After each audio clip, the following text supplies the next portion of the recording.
Have you been dreaming about selling your home without all of the hassle and stress that it can typically come with? Well, in this video, I'll be sharing with you some of my expert tips on a smooth and stress-free transaction. So keep on watching and don't forget to take some notes. Now, of course, you could sell your home for sale by owner and do it all on your own, but who really would like to do that? That is the reason why people hire professionals.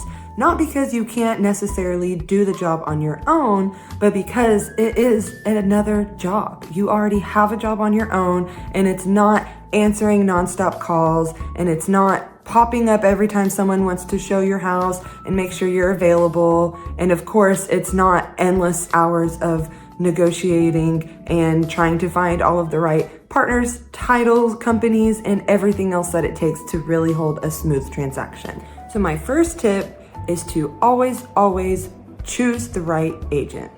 Now, this could mean doing a lot of research on different agents in your area, researching specific niches that they may work in specifically, and of course, just doing different interviews to make sure that you really understand and can relate to the agent who will be essentially taking charge of one of the biggest sales and transactions that you could be involved with.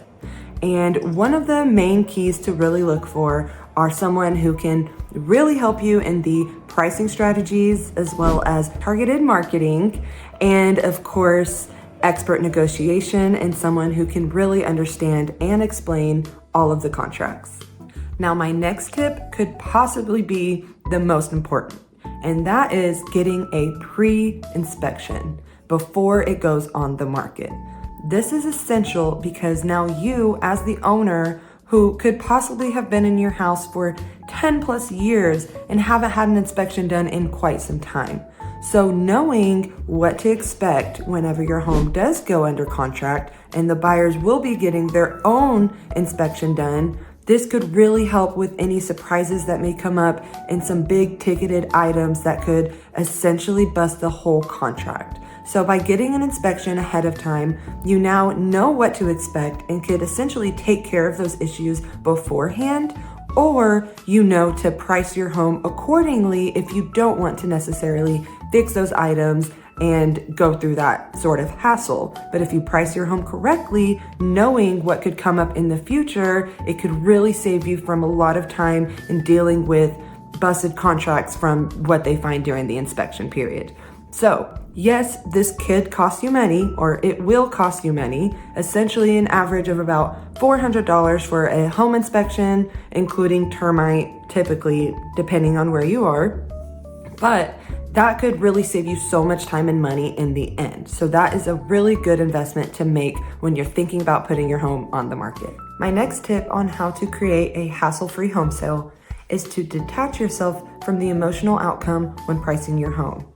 This is really important because a lot of people have raised families and been in their homes for a long time and have essentially put in a lot of time and effort and personal customizations in the house that could make someone feel like it may be a little more valuable than the market is telling them. And this isn't always the best way to approach pricing because it's not just about what you're willing to sell your house for, but it's what someone is willing to pay for it. So making sure you are basing your pricing strategy off of the market and what has been going on, and that way you can anticipate also what you can expect from the home and as well as how long you can expect for it to be on the market.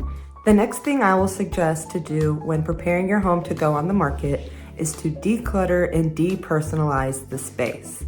This could be from taking down the cross wall when you walk in to your kids' drawings hung up maybe on the fridge, just so that you can present your home to the mass variety of buyers and create a neutral space for them to imagine their own touch in their own space, so that way it's not kind of clouded by the way that we have presented the home with tons of our own personal styles and beliefs. And this next tip is to invest in high quality marketing. This is something that your agent that you've hired to list and sell your home is doing, but making sure that you are not wasting money on inefficient marketing. And sometimes if you have maybe a niche or unique property, you're not really advertising to your average everyday buyer.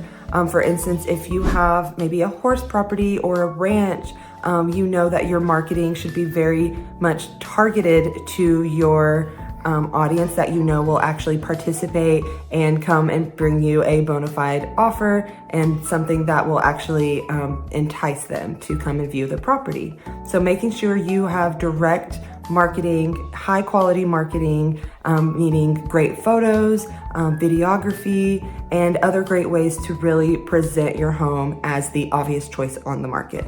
The next really important tip is to be flexible with showings. Making sure that you are not narrowing down the timeline that someone can come and view your property because it may not always fit their needs and their availability to come and view it. And making sure that you are flexible and open with anybody coming to view your home is really important so that way you are not excluding any potential buyers.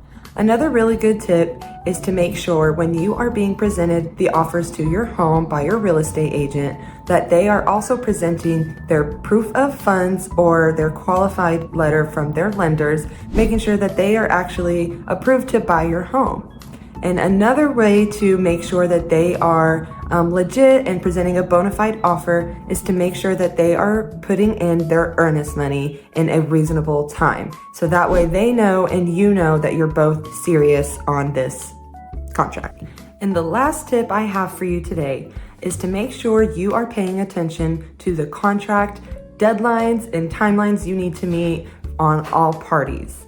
This is a really common way that a lot of contracts fall through because you're missing deadlines and you're not meeting those criterias to work out the contract in all of the terms. So if this video was helpful to you in any way, please like and comment and subscribe, and I'll make sure to present more valuable content for you in your home buying or selling journey.